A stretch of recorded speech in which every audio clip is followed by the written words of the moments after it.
पत्नियां एक खामोशी भरी जंग लड़ती हैं जब उनके पति विदेश में काम करते हैं। हम सोशल मीडिया पर उनकी कहानियां देखते हैं। वो अपना दर्द और अकेलापन शेयर करते हैं। अक्सर लोग इन महिलाओं को समझ नहीं पाते। उनकी परेशानियों को नजरअंदाज कर दिया जाता है। इन पत्नियों की जिंदगी पूरी तरह बदल जाती है। घर की सारी जिम्मेदारी उनके कंधों पर आ जाती है। वो अकेले ही घर का खर्चा चलाती हैं और बच्चों की परवरिश करती हैं। ये भावनात्मक बोझ बहुत भारी हो सकता है। समाज हमेशा उनके त्याग को नहीं पहचानता। ये महिलाएं अपने पतियों को बहुत याद करती हैं। वो उनकी मौजूदगी और साथ की तलब रखती हैं, लेकिन अक्सर वो चुपचाप सहती रहती हैं। वो दुनिया के सामने हिम्मत दिखाती हैं, लेकिन अंदर ही अंदर वो टूट रही होती हैं।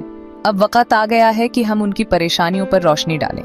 ये महिलाएं हमारी समझ और हमदर्दी की हकदार हैं। उनकी कहानियों को सुनना जरूरी है।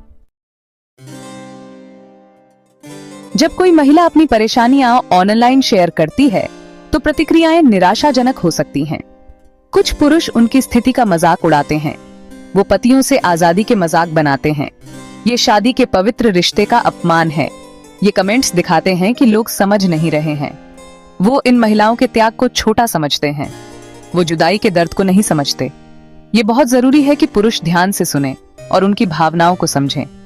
ये महिलाएं जिम्मेदारी से भागना नहीं चाहती। वो अपने पतियों को चाहती हैं। वो उनके प्यार और साथ के लिए तरसती हैं।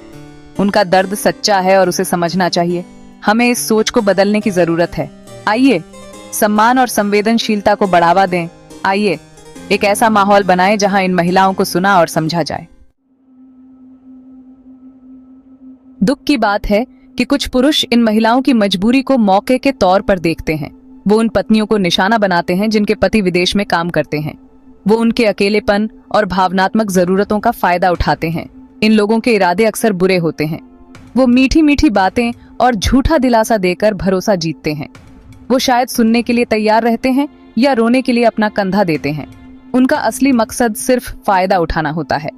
प्यार की कमी से जूझ रही ये महिलाएं आसानी से उनके झांसे में आ सकती हैं। ये फायदा उठाना कई तरह का हो सकता है। इसमें भावनात्मक शोषण, पैसों का गबन या यहाँ तक कि शारीरिक संबंध बनाने की कोशिश भी शामिल हो सकती है। इसका इन महिलाओं पर बहुत बुरा असर हो सकता है। ये इंसान की बुरी सोच की एक बानगी है। हमें महिलाओं को इन खतरों के बारे में जागरूक करना चाहिए। उन्हें सावधान रहने और खुद को बचाने की जरूरत है। भाग 4, हेरफेर का जाल, चालें और उनका विनाशकारी प्रभाव। ये लोग बहुत शातिर होते हैं। उन्हें पता होता है कि क्या कहना है। वो समझते हैं कि पत्नी को साथ की कितनी जरूरत है। वो मीठी मीठी बातों और झूठे वादों से उन्हें फंसाते हैं। वो शायद उन्हें बहुत ज्यादा ध्यान और तोहफे देंगे। वो शायद नजदीकियों का झूठा एहसास पैदा करेंगे। वो शायद ये तक वादा करेंगे कि वो पति की कमी को पूरा करेंगे। उनकी चालें बहुत सोची समझी और क्रूर होती हैं। इसका महिला पर भावनात्मक रूप से बहुत बुरा असर हो सकता है। वो खुद को धोखा खाया हुआ, इस्तेमाल किया हुआ और दिल टूटा हुआ महसूस कर सकती है। इस अनुभव से उनका आत्मसम्मान और दूसरों पर भरोसा टूट सकता है। हेरफेर के संकेतों को पहचानना जरूरी है। अगर कोई बहुत जल्दी बहुत कुछ देने की कोशिश कर रहा है तो सावधान हो जाएं। अपनी समझ पर भरोसा रखें और अपनी सुरक्षा को प्राथमिकता दें। भाग 5, अपने अंदर ताकत ढूंढना, ऑनलाइन मान्यता को अस्वीकार करना और एकजुटता को अपनाना। आज के डिजिटल युग में ऑनलाइन दुनिया से मान्यता पाने की चाहत में फंसना आसान है, लेकिन सोशल मीडिया पर अपनी निजी परेशानियां शेयर करना उल्टा पड़ सकता है। इससे महिलाओं को अनावश्यक जोखिमों का सामना करना पड़ सकता है। वर्चुअल दुनिया में सांत्वना ढूंढने के बजाय महिलाओं को वास्तविक जीवन में रिश्ते बनाने पर ध्यान देना चाहिए। परिवार और भरोसेमंद दोस्तों से जुड़ें, अपनी भावनाओं को शेयर करें और उनका सहयोग लें।